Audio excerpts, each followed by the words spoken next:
नमस्कार, मी रेणुका. तर तुम्हा सर्वांचं माझ्या यूट्यूब चॅनलमध्ये फार फार स्वागत आहे. तर तुम्हाला रोज रोज एकसारखा तेलकट नाश्ता खाऊन कंटाळा आला असेल, तर आज मी तुम्हाला झिरो ऑइलवाली रेसिपी घेऊन आलेली आहे, जी तुम्हाला नक्की आवडेल. मग ही रेसिपी बनवण्यासाठी सर्वात आधी आपल्याला मिक्सरचं भांडं घ्यायचं आहे आणि यामध्ये 1 कप चिरमुरे आणि 1 कप बारीक रवा घालायचा आहे आणि या दोन्ही साहित्याची एकदम बारीक पावडर बनवून घ्यायची आहे. त्यानंतर आता आपल्याला ही पावडर एका बाउलमध्ये काढायची आहे आणि यामध्ये आपल्याला चवीनुसार मीठ घालायचं आहे. मग आपल्याला याच्यामध्ये 1 चमचा तूप घालायचं आहे. तर तुम्ही येथे तुपाच्या जागी तेलाचा पण वापर करू शकता. मग आता आपल्याला हे सगळे साहित्य व्यवस्थित मिक्स करायचे आहेत.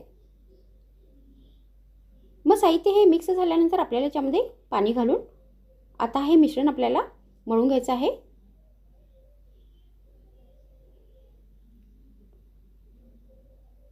मग आता इथे मी सगळे साहित्य व्यवस्थित मळून घेतलेले आहेत. त्यानंतर आपल्याला हा जो डो आहे थोडासा हातात घ्यायचा आहे आणि याचे आपल्याला गोळे बनवायचे आहेत. तर मी हे गोळे बनवलेले आहेत, तर तुम्ही दुसऱ्या डिझाईनमध्ये ही रेसिपी बनवू शकता. तर अशा पद्धतीने आपल्याला हे सगळे गोळे बनवून घ्यायचे आहेत.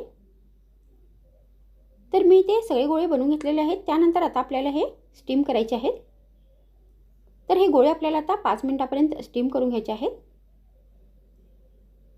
तर आता इथे 5 मिनिट झालेले आहेत आणि हे सगळे गोळे आता व्यवस्थित स्टीम झालेले आहेत. मग आपल्याला परत गॅसवर भांडी ठेवायची आहे आणि यामध्ये 2 चमचे तूप घालायचे आहे. तर तुम्ही इथे तेलाचा पण वापर करू शकता. त्यानंतर यामध्ये आपल्याला अर्धा चमचा जिरे घालायचे आहे आणि हे व्यवस्थित फ्राय करून घ्यायचं आहे.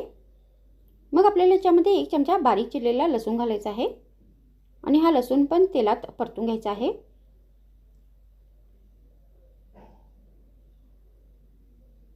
त्यानंतर याच्यामध्ये आपल्याला 8 करडईची पाने घालायची आहेत आणि ही पाने पण व्यवस्थित परतून घ्यायची आहेत.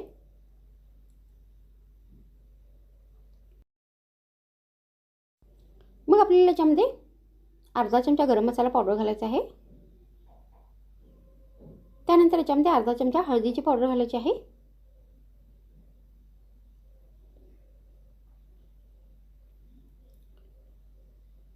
त्यानंतर याच्यामध्ये आपल्याला चवीनुसार लाल मिरचीची पावडर घालायची आहे आणि परत हे सगळे साहित्य व्यवस्थित मिक्स करून घ्यायचे आहेत. मग हे सगळे साहित्य व्यवस्थित फ्राय झाल्यानंतर आपल्याला याच्यामध्ये हे स्टीम केलेले सगळे गोळे घालायचे आहेत